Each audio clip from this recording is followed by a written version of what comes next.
Hello बच्चों, आज आपको एक इम्पोर्टेंट डेरिवेशन बताएंगे जो एग्जाम में पूछा जाता है और इम्पोर्टेंट है। क्लास 12 फिजिक्स यानी कि जो कक्षा 12 में बच्चे हैं साइंस साइड, ये उनके लिए है।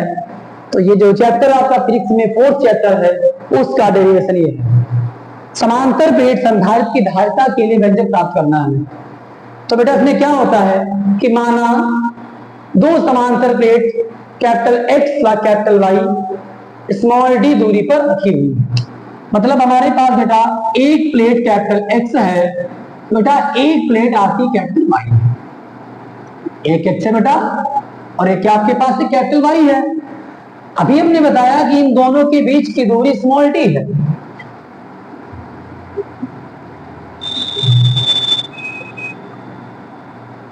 और ये दो जो प्लेटें हैं ये ऐसे माध्यम में स्थित हैं जिसका परावर्तनांक कैपिटल K है। तो बेटा यहां पर आ गया कैपिटल K। अब हम क्या करते हैं कि प्लेट X को, बेटा जो प्लेट X है इसको हमने प्लस का Q आवेश दे दिया। तो क्या होगा कि प्लस का Q आवेश वो प्लेट X पर फैल जाएगा यानी वितरित हो जाएगा। और प्रेरण के कारण या प्रेरण के द्वारा प्लेट Y पर इतना ही माइनस का आवेश उत्पन्न हो जाता है।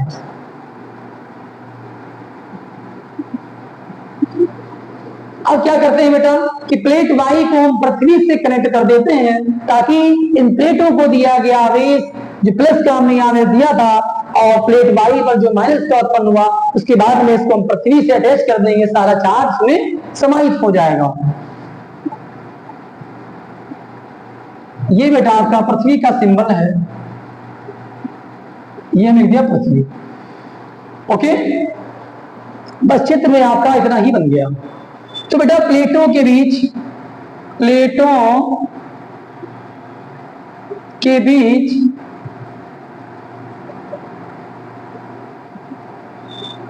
वैद्युत क्षेत्र की तीव्रता। तो बेटा प्लेटों के बीच वैद्युत क्षेत्र की तीव्रता कैपिटल E बराबर सिग्मा अपान के एप्सिलॉन 0। अगर कैपिटल E बराबर सिग्मा अपान के एप्सिलॉन 0 का डेरिवेशन आपको जानना है कि कैसे होता है तो आपको नेक्स्ट वीडियो में बताएंगे, क्योंकि ये सेकंड चैप्टर से लिया गया है। ओके, जो गाउस के अनुप्रयोग है, गाउस के प्रमेय के अनुप्रयोग, ये वहां से लिया गया। तो बेटा नेक्स्ट वीडियो में हम इसको भी कवर कर देंगे कि कैसे आता है। अब क्या करेंगे तो E बराबर सिग्मा अपान के एप्सिलॉन 0। माना कि प्लेटों के बीच का विभवांतर कैपिटल V है। यदि प्लेटों के बीच विभवांतर कैपिटल V हो तब बेटा फार्मूला V बराबर E इंटू D होता है। आप तीसरा चैप्टर पढ़ेंगे, उसमें डेरिवेशन एक पढ़ेंगे, एक संबंध पढ़ेंगे वैद्युत क्षेत्र की तीव्रता और विभव प्रवणता में संबंध। तो वहां पर आपको ये फार्मूला मिलेगा लास्ट में कि फार्मूला तो था V बराबर यानी कि कैपिटल E बराबर V अपॉन D। तो वहां से V निकालेंगे तो capital E into small d आ जाएगा आपका। अगर बेटा ये हमारा समीकरण नंबर 1 है, इसलिए हम लिख सकते हैं सिग्मा D अपान के एप्सिलॉन 0। ये मान बेटा हमने कहा डाला समीकरण 1 से। और आपको पता है कि परंतु सिग्मा बराबर Q अपान A यानी कि आवेश का पृष्ठ घनत्व सिग्मा होता है। ये जो सेकंड चैप्टर है उसी में आपको मिलेगा कि आवेश का पृष्ठ घनत्व सिग्मा होता है। मान लीजिए बेटा ऐसा पृष्ठ है और इस पे जो आवेश फैलेगा इस पूरी चादर पर या पूरी प्लेट पर वही होता है सिग्मा, यानी कि सिग्मा आवेश का पृष्ठ घनत्व सिग्मा होता है। तो बेटा इसलिए हमारा फार्मूला हो जाएगा कैपिटल V बराबर सिग्मा रिप्लेस हो जाएगा Q अपान A की जगह पर, देन QD अपान के एप्सिलॉन 0। यहाँ पर हमने सिग्मा की जगह पर Q अपान A डाल दी वैल्यू। अगर बेटा यहाँ से हम आपसे कहें कि यार Q अपान V निकाल दो, आप कहेंगे सर के एप्सिलॉन 0 अपान D आएगा। बिल्कुल सही है, Q अपान V के एप्सिलॉन 0 अपान D आएगा। अतः समांतर प्लेट संधारित्र की धारिता,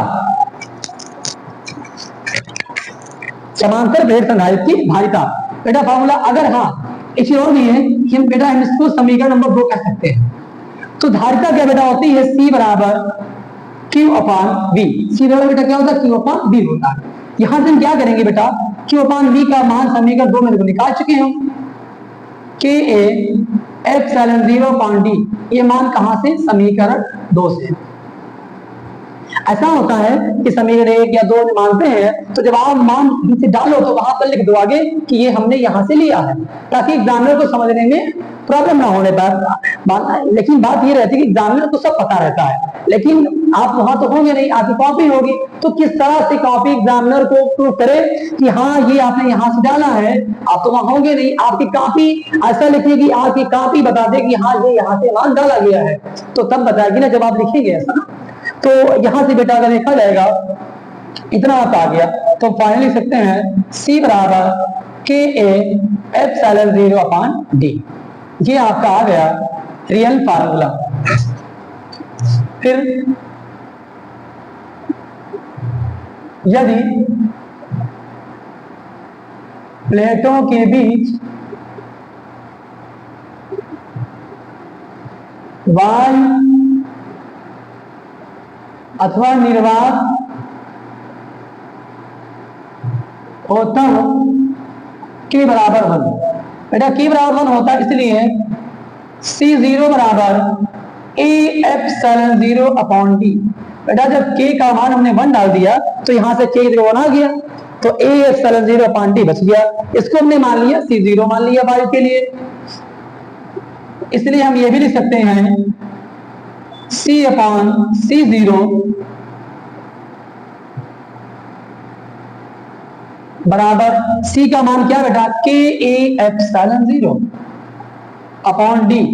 अब सुनिए C0 बेटा बचे हुए ना भाग में है, अब भाग के निशान को जब गुणे में लाते हैं बदलते हैं तो संख्या बेटा पलट जाती है। तो C0 का ये मान है A एप्सिलॉन 0 अपॉन D, तो पलट जाएगा बेटा, तो D ऊपर और A एप्सिलॉन 0 नीचे आ जाएगा, कट गया D से D कट गया, तो C अपॉन C0 का मान बेटा कैपिटल K आ गया।